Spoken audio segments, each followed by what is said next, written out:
踏上了这条熟悉的进城之路，准备2战清迈泼水节。还没抵达战场，就已经被泼得透心凉，这大概就是泼水节的热情迎宾礼了。又是这条熟悉的路，我来2站了。哇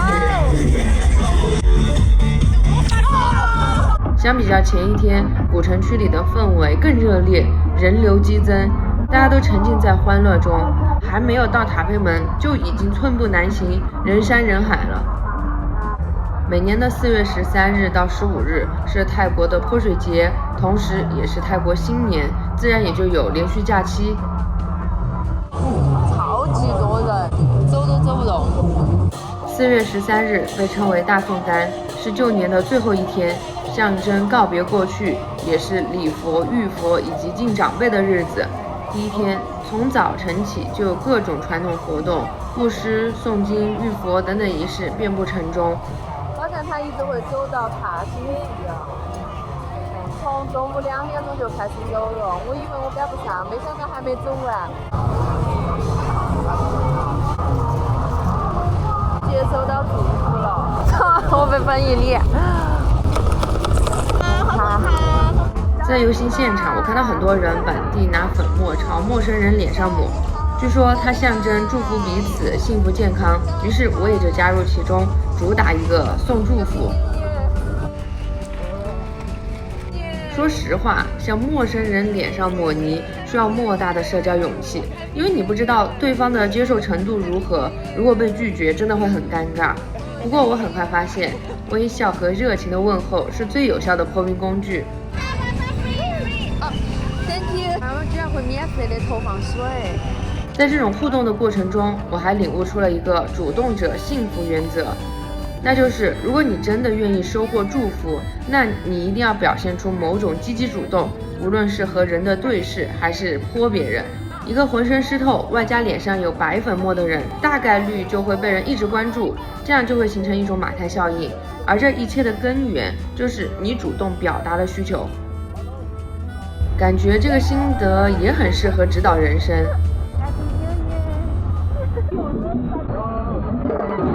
返程时，我很幸运地看到了送干小姐、送干先生游行，展示这一天的选美结果。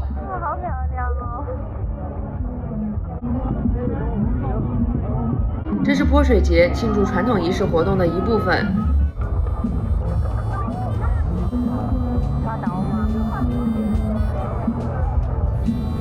很可惜，前一天的水牢关没有了，因为交通管制，这里就没有车辆通过，也就无法再有大规模的对抗。所以我期待的激烈水战没有如期上演，也是挺遗憾的。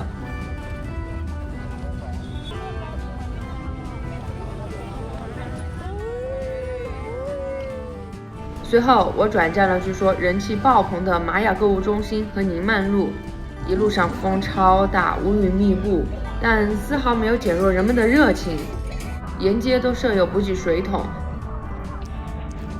这里确实人气超高的，很多人蹲守在路边，向过往的行人、车辆泼水。经过的人被泼了一身，其实也不会生气，大家都笑呵呵的，很享受这个过程。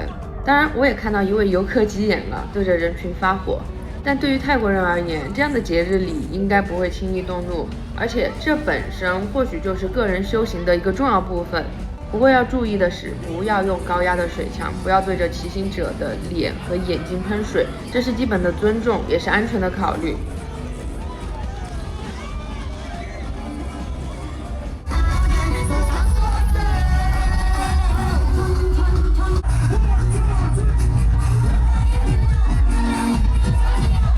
夜幕降临后，玛雅区域变得更加热闹，交通封路，原本的十字路口变成了密密麻麻的人群舞池，大家随着音乐律动，非常嗨。不过很快我就有了一种又冷又饿、饥寒交迫的感觉。就在打算回家的时候，零星小雨突然变大，暴雨倾盆而下。哇，好大的雨！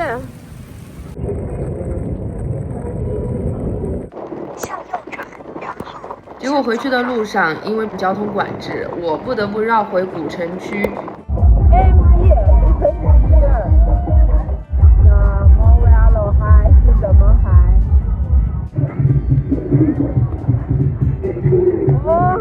很进水，下得好大哦。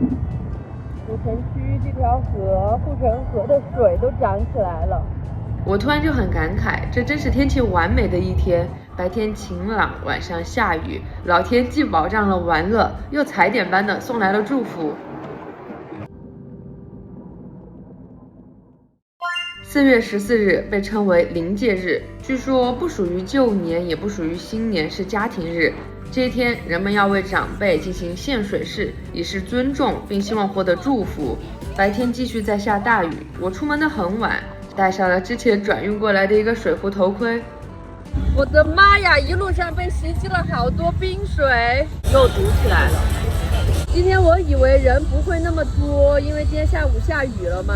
然后看我现在已经进不去了古城区，所以我准备就近停下来走进去。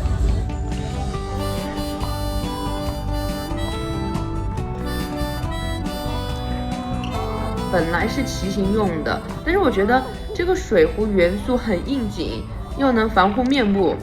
没想到这个非我设计也非我制作的个性装备，沿路吸引了无数的目光和水的祝福。我沿护城河大致绕行了一圈，大多数人其实是点到为止的泼水互动，很少有反复的攻击性行为。所以当路过人潮被泼被浇一大盆水的时候，真的会有一种被陌生人祝福的奇妙感觉。起初我挺不好意思的，觉得戴个水壶头盔防御性太强，结果很多人对我的创意装备进行了点赞，当然随之而来的就是更多的泼水，这反而增强了我当显眼包的信心。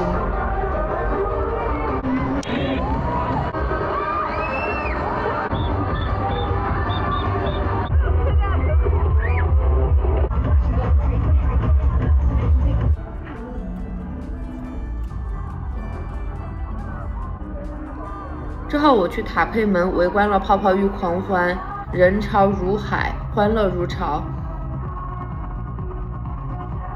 这里也需要说明一下，我戴上水壶头盔之后，水嘴是停留在头部偏上的位置，在人群中为了避免撞到他人，我一直是垫着脚尖前进的，不停地注意周围的情况，离地的高度至少有1.75米，挺累的。早知道就该给这个水壶的水嘴做一个包边。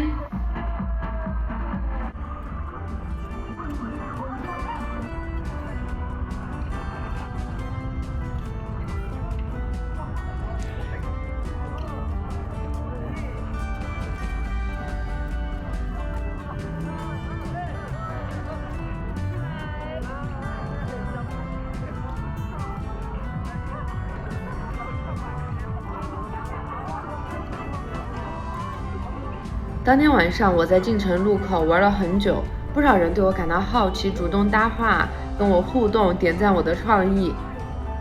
后来又到塔佩门的音乐舞台听了会儿歌，期间还有不少人跟我合影。总的来说，这第二天是我更加沉浸的一天。虽然拍摄到的画面不多，但其实直到晚上11点才依依不舍地回家。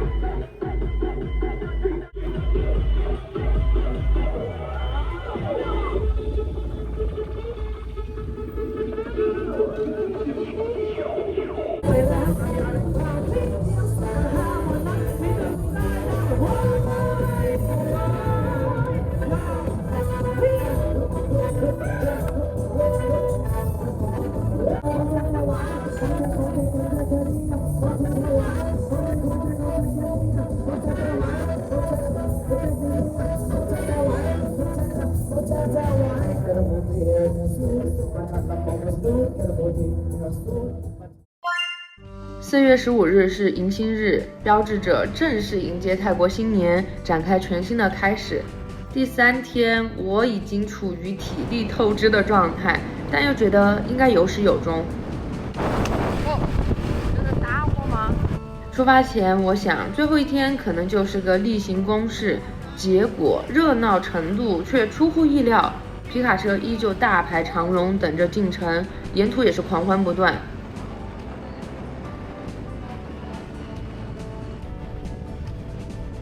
我换了一副更酷的眼镜，配上水壶装备，继续沿途收获各种的关注和泼水祝福。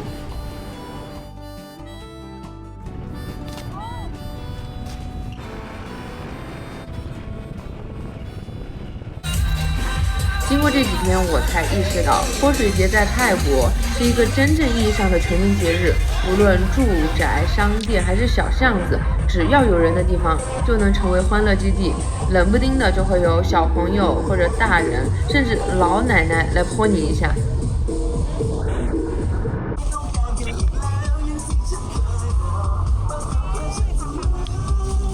到古城区里面来了，我发现这里边好像就是聚集的人没有很多，主要就是游走、打游击战。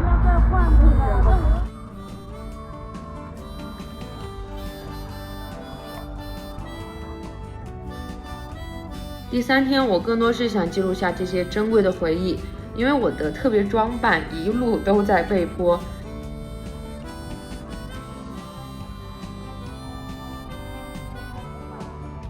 当然也不免会遇到一些不太有分寸感的人。在这场泼水狂欢中，除了倾注热情之外，所有的参与者也需要极大的宽容精神。其中还有一个温暖的小插曲，一个小朋友和我互动之后，发现我的水枪没水了，主动跑回家帮我加水，这种纯真的善意让我非常感动。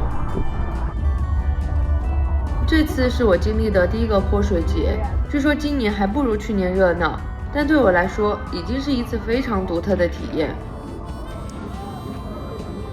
真的很羡慕泰国人的那种精神风貌，绝对值得我们观察。它会让人意识到生活其实有很多的可能性，不是只有糖卷润馅。之前有网友给我评论说，你没带便携洗车机可惜了。一开始我也是这么想的，但后来我发现我错了。包括很多小红书上的国人也常在分享买了什么装备，最后彻底碾压了对方啥的。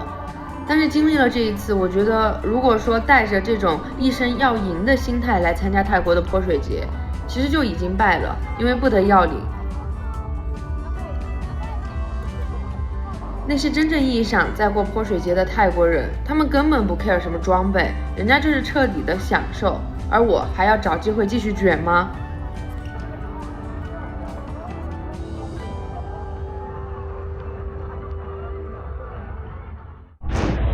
最后一天，我也去玛雅和宁曼路看了看，那边的人流量更大，摩托车绕了好几圈才找到付费停车位。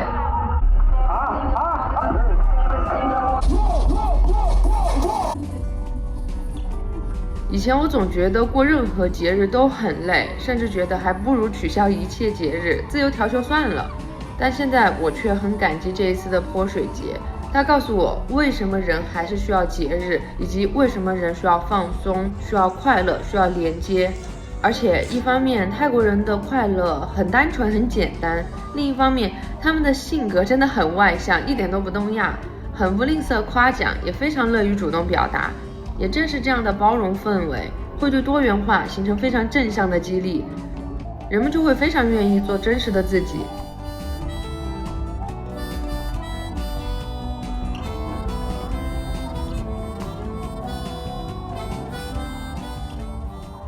然后我在玛雅门口逗留了一会儿。大家记住这个帅气的泰国小哥，他可能看我装备特殊，又在一个劲儿的拿运动相机拍，主动问我是不是 YouTuber， 还给我点了关注。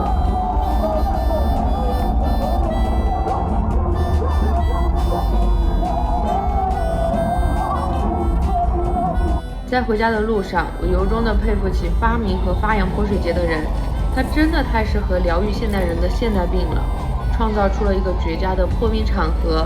加入玩乐的人群，不分彼此，没有隔阂，卸下压力，扫除焦虑。那一刻不用再想什么世界变局、贸易争端，只需要用泼水传递祝福与欢乐就好，真的是难得又珍贵。走到了一条小道上，玛雅的背后是停摩托车的地方，我绕出来了。又被涂了很多，脸上又被涂了很多。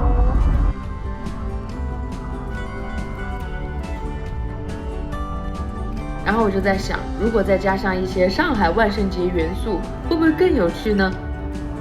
总之，期待明年。